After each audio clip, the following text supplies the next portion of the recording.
In 1938, the U.S. Army Air Corps issued requirements for a medium bomber to be built.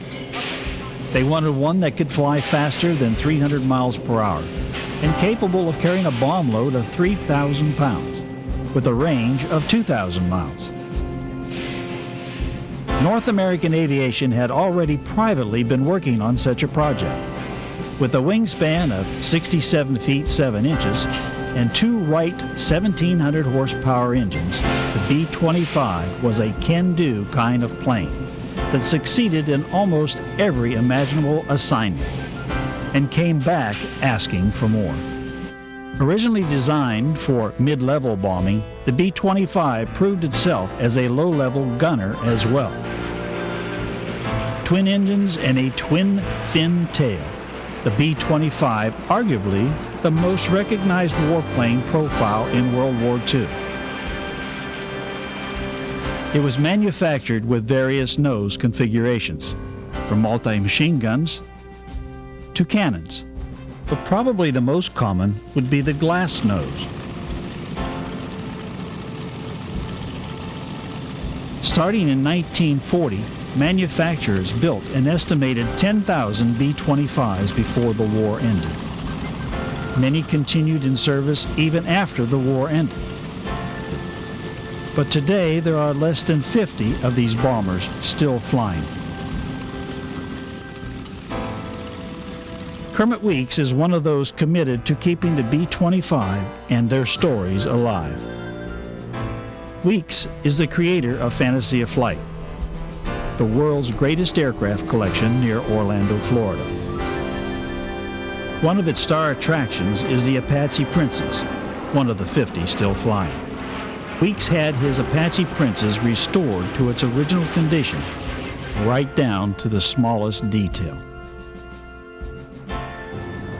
The B-25 did its work in every area of combat in World War II, from England to Australia. The B-25 would drop bombs on oil refineries and train yards to push back the Germans. Even in the U.S., the B-25 earned its keep, watching for enemy submarines in our two oceans and the Gulf of Mexico. This is a salute to the B-25 and the heroes who flew them. In the Pacific, the B-25 bombed shipping, strafe supply lines, and equipment in the Philippines and New Guinea.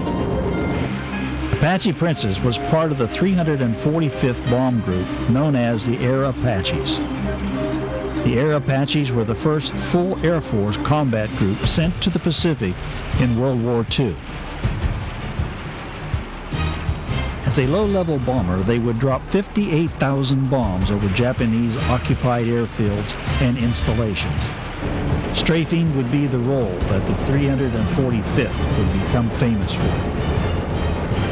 With the damaging of 275 and the sinking of 260 vessels, shipping came to a halt, and soon the Japanese would surrender. The B-25 was a hero in every corner of the world, but to many it was most famous for the Doolittle Tokyo raid. 4 months after the Japanese attack on Pearl Harbor, America was in a daze, angry, growing ever more anxious to respond. But with Japan 4,000 miles away, what could America do? Quite a lot, as it turns out. The military response was a tactical recipe stirred with the imaginative spoon of American ingenuity and the remarkably short takeoff capability of the B-25 Mitchell bomber. Typically, bombers can't take off from aircraft carriers, especially World War II carriers like the USS Hornet, with a tiny 800-foot flight deck. With 16 bombers lined up on the aft deck, this left only a 460-foot runway. But the B-25 was not your typical bomber. With modifications made to the B-25, it was ready for the challenge. The plan was to take off the USS Hornet 400 miles from the Japanese coastline. Unfortunately, they were spotted by a Japanese fishing trawler, and fearing that the trawler had radioed their position, the decision was made to launch 700 miles from shore. The Hornet turned into the wind. Heavy with 2,000 pounds of bombs and all the fuel they could carry, 16 planes took off, with Doolittle in the lead. Later, the world learned of the Doolittle Raiders. The 80 crewmen, pilots, navigators, and bombardiers flew off the carrier knowing that their B-25s did not have enough fuel to return. However, Doolittle's raid succeeded. America got its battle victory against Japan just 4 months after Pearl Harbor. In addition to the considerable physical damage it inflicted, the B-25 raid brought the Japanese their first taste of war.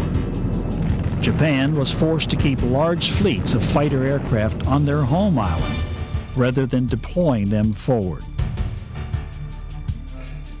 Each year, crewmen, sons and daughters, meet to continue the story of the Doolittle raid and other quests of the B-25 bombers and the men who flew them.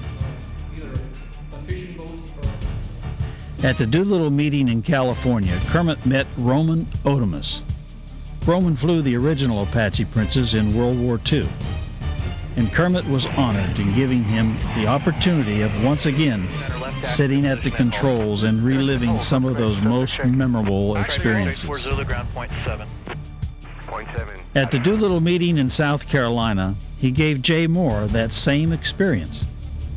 Jay also flew the original Apache Princess during World War II and shared some of his original log notes and memories with Kermit.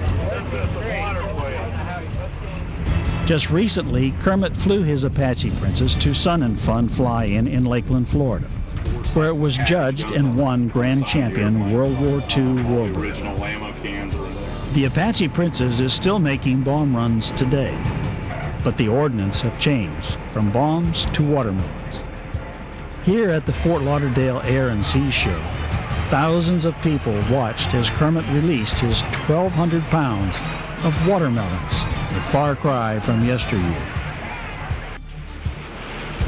Between appearances and watermelon drops, Apache Princess stands proudly at Florida's Fantasy of Flight, one of the many testimonials to the history of aviation, but one that also stands for bravery and the cost of liberty.